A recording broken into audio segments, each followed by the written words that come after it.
Saya mencintai Indonesia secara tanpa syarat. Di sini saya dilahirkan, di sini saya dibesarkan, dan di sini saya akan berjuang. Kecintaan pada Indonesia membuat saya tidak akan bisa meninggalkan tanah ini.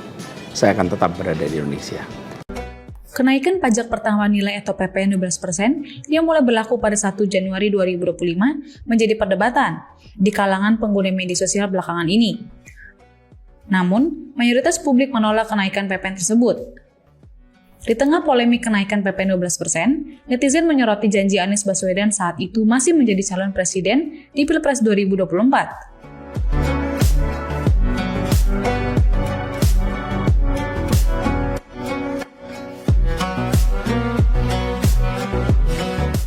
Kala itu, ia berjanji untuk menarik pajak kepada 100 orang terkaya di Indonesia. Diketahui, Anies Baswedan berbicara di acara Desak Anies, salah satu agenda kampanye yang dilakukan oleh Capres nomor urut 1 tersebut. Kemudian, ia ditanyakan oleh pembawa acara terkait keberaniannya untuk menarik pajak dari 100 orang terkaya tersebut.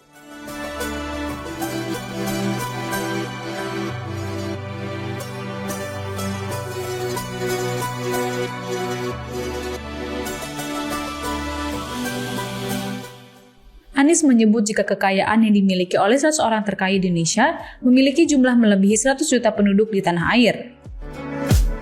Untuk itu, ia ingin sistem pajak yang adil bagi masyarakat. Lebih lanjut, Anies menilai jika orang-orang yang berada di puncak mendapatkan kekayaan karena hak istimewa yang diberikan oleh pemerintah. Mantan Gubernur DKI Jakarta ini juga mengaku tidak memiliki rencana untuk menaikkan pajak bagi masyarakat umum. Pernyataan Anies tersebut menuai beragam respons dari warganet. Bahkan ada yang sebut ide ini bisa diterapkan oleh pemerintah.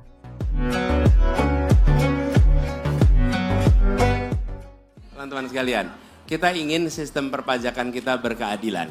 Oke? Kita hanya bicara yang 100 terkaya.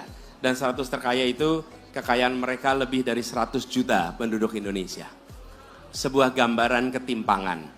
Karena itu rumus kita adalah membesarkan yang kecil tanpa mengecilkan yang besar. Itu rumus kita.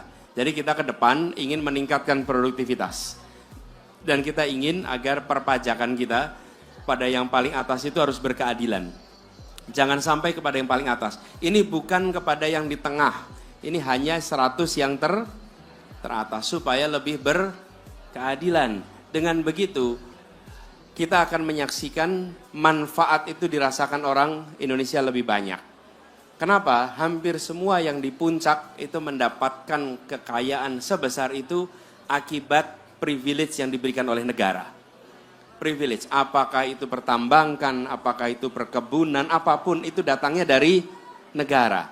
Ada 1-2 yang memang lewat aktivitas pasar, pure perekonomian. Tapi sebagian besar adalah mendapatkan kesempatan dari negara. Nah, faedahnya harus bisa dirasakan oleh orang banyak. Tapi kami tidak ada rencana untuk menaikkan pajak kepada masyarakat Indonesia secara umum. Tidak ada rencana menaikkan pajak. Oke? Jadi jangan sampai nanti dipikir, oh sebentar, perubahan itu artinya menaikkan pajak.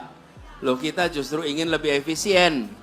Dan kami tidak ingin menyebut wajib pajak dengan istilah binatang. Bukan, ini orang-orang yang bekerja untuk kemajuan. Memang ada yang nyebut ya? Kecintaan pada Indonesia membuat saya tidak akan bisa meninggalkan tanah ini. Saya akan tetap berada di Indonesia.